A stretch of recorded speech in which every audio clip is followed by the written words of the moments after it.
I do right now, though, want to bring in Bill Ackman on the phone. He took to Twitter today to urge the president to take more dramatic measures to stop the spread of the virus. Bill, I thank you for joining us today. Thank you, Scott. A number of ideas you put forth. I'm going to read one of them for our viewers to start. Mr. President, the only answer is to shut down the country for the next 30 days and close the borders, you say. Tell all Americans that you are putting us on an extended spring break at home with family, keeping only essential services open. The government pays wages until we reopen. I know from our conversations that you have been worried for some time. How did it manifest today with these tweets and going public? Maybe just a little bit of context. You know, I'm an optimist, but beginning in, late January, I was getting increasingly bearish, and I woke up with a nightmare.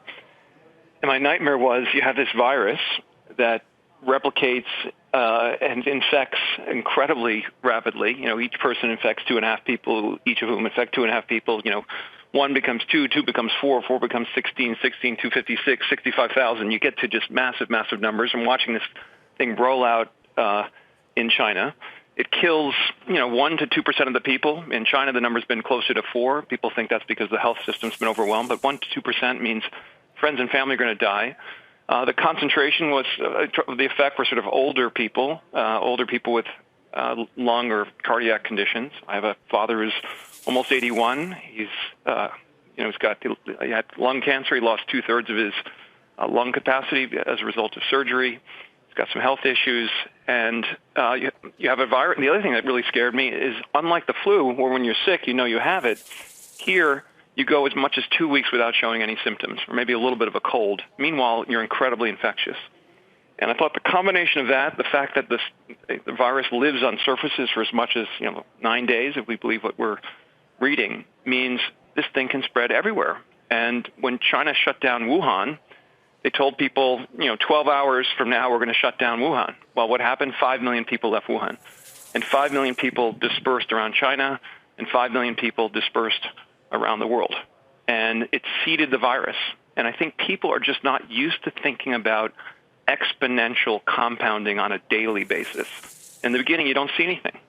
And I think the fact people press reports that it only killed old people, it only killed sick people, I think it made most of the country not particularly concerned. I think the fact that 99% of the people lived made most of the people not concerned. The fact that it was in China and it was like far away, and Chinese have unusual dietary habits. They eat some things we don't eat. I just think all of these things made people not take it seriously.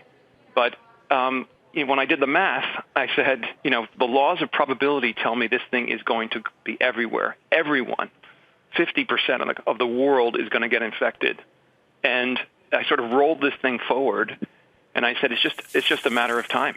Do you take comfort in some of the steps that have been taken? It certainly appears as though our response now from a federal level is much better than it was initially. I think we can all admit and take comfort that it is ramped up now. What about the steps that have been taken? The city in which you live is considering a shelter-at-home declaration. I think Governor Cuomo has done a superb job, and I think the White House, the president, the vice president are finally taking a lot of the necessary steps, but it's not enough.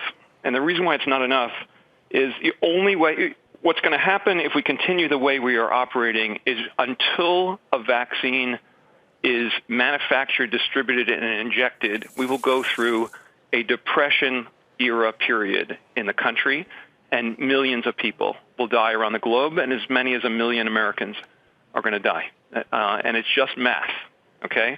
And the problem is, if you lock down New York, what will happen is Governor Cuomo will say, okay, we're locking down New York.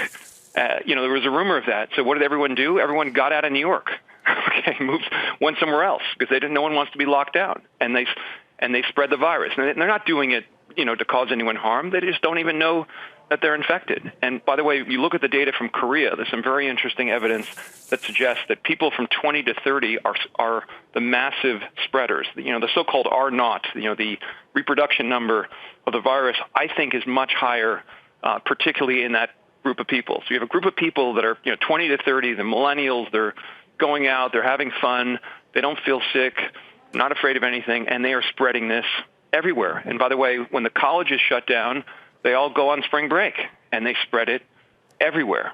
And so I think there's a very high probability that millions of Americans have the virus. And I'll give you some interesting, anecdotal data points. So we took very aggressive measures at Pershing Square, because I was obviously very bearish on this. On February 27th, I told the firm that we're going to work from home. We have a small firm. We've got 50 people. We already have 2 people. Again, we've been working from home for 3 weeks. We have 2 people out of 50 that are likely to have the coronavirus based on their symptoms. We're waiting for outcomes in one case for a test. The other one is not can't get a test, or we're in a place where it's more difficult for them to get a test. But that's kind of 4% of our company taking aggressive measures. So it's incredibly widespread. It's deadly, and as we heard on the president's announcement, and this is if you actually follow Twitter, this was out a few days ago.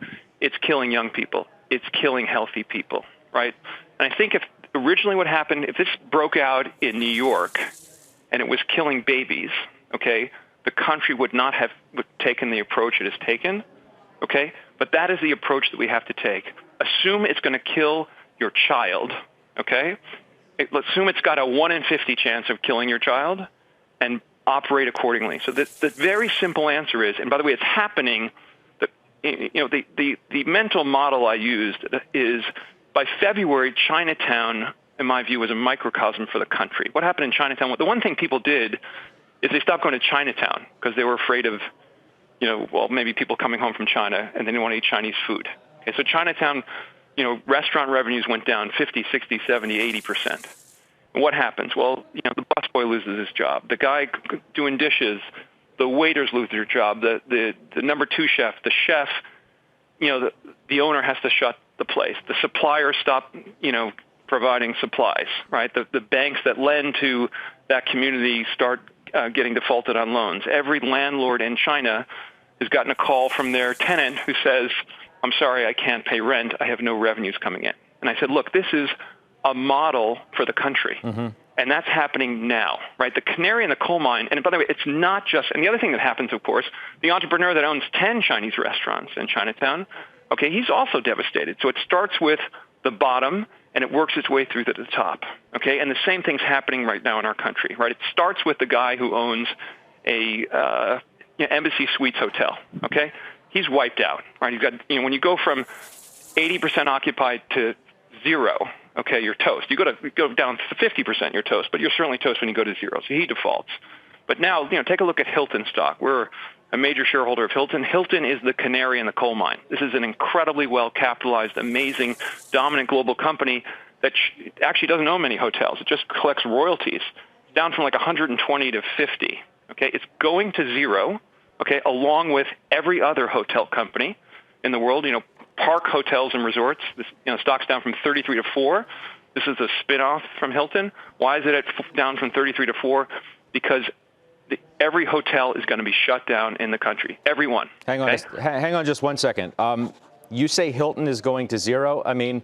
Again, I'm a major shareholder. What I'm saying is if we allow this to continue the way we allow it to continue, okay, every hotel company in the world, okay, is done. Okay, because no business can survive a period of 18 months without revenue, okay? And stick with me, and that's what happens, okay, if you operate the way we're operating now, okay? Now, let me give you, so that's a very, very bearish thought, okay? And I've been super bearish, but I got bullish, okay? And the reason why I got bullish, and I've been aggressively buying stocks, including Hilton, today, okay? And I've been buying all the way down, Hilton, restaurant brands, Starbucks, walk your way through the only stocks I'm not buying are companies who are on the board and I'm restricted. But the reason why is the only answer for the world is to shut the world for 30 days. Okay, it's so simple, okay? And it's happening slowly on a rolling basis, country by country. But if you take the model from China, what do we learn from China? The thing got out of control, they had no warning. Okay, but the Chinese took incredibly aggressive measures, and they shut the economy.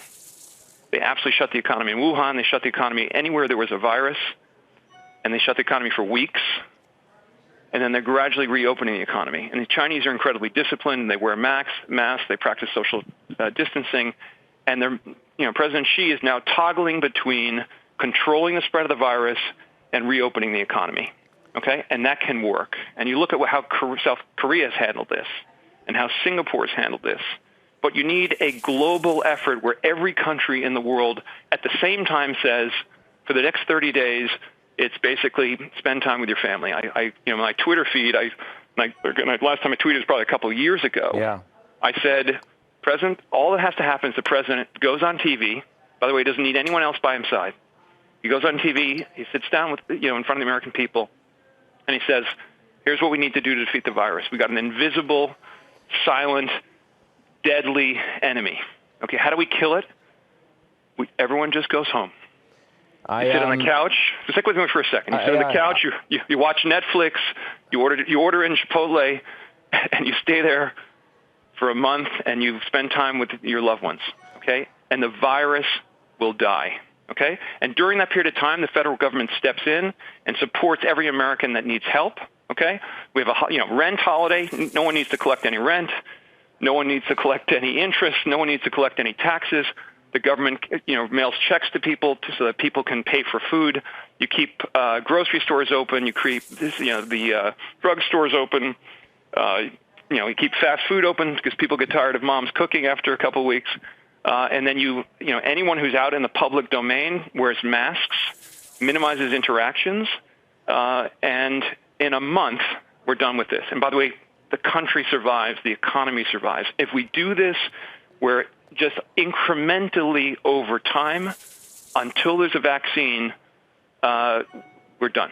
Okay, and what will happen is, the hotel industry and the restaurant industry will go bankrupt first.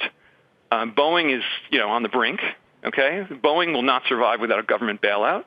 Okay, so look at airline industry, auto industry, restaurant industry, hotel industry. Capitalism does not work in an 18-month shutdown. Capitalism can work in a 30-day shutdown. And we got to do the 30-day shutdown. And if the president has to bring out the National Guard to keep people in their homes, which I don't think he will need to do, he should do it.